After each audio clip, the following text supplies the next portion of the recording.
नमस्कार. चिकनगुनियाच्या त्रासाने त्रस्त असलेले एक विनायक धुमाळ म्हणून माझ्याकडं 6 महिन्यापूर्वी पेशंट आले होते. त्यांना सकाळी उठल्यावरती खूप त्रास होत होता.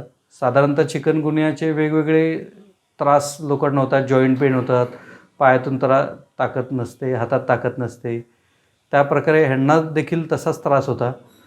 माझ्याकडं एक 15 ते 16 सेशन घेतल्यानंतर त्यांना किती चांगला फायदा झाला आणि आता गेल्या 6 महिन्यातही तो फायदा टिकून आहे, हे त्यांच्याकडूनच जाणून घ्या. नमस्कार, मी विनायक धुमाळ. माझं कॉफी शॉप आहे आणि मला 2 वर्षापासून चिकनगुनिया टाईप त्रास होता पूर्ण. म्हणजे मसल पेन, जॉईंट पेन सगळं. 2 वर्ष जवळपास मी भरपूर 2-4 डॉक्टर ट्रीटमेंट घेत होतो. पण त्यांच्याकडे गोळ्या सेम जवळपास देत होते, पेन किलर वगैरे. तर मला ते त्या पिरियडमध्येच फक्त बरं वाटायचं, म्हणजे जे गोळे घेतल्यात त्या पिरियडमध्येच. पण नंतर परत ते जसे ते. त्यामुळे मग मी सरांची ट्रीटमेंट चालू केली.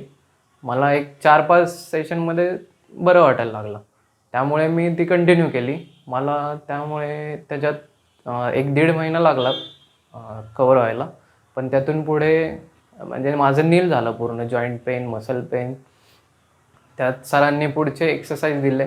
त्यात सरांनी गोळ्या औषधं काही नाही दिल्या त्याच्यात. त्या ट्रीटमेंटमध्ये फक्त ऑस्टिओपॅथी म्हणून त्यांची ट्रीटमेंट आहे. ती इथं आल्यावरती सरांकडून कळाली, की जी जास्त लोकांना माहीत नाही आहे.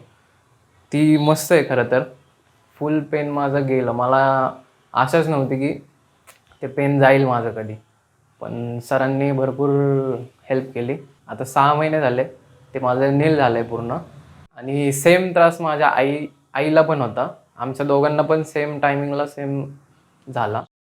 चिकनगुनिया टाईप होता. पॉझिटिव्ह तर नव्हतं, पण सेम टाईप होता.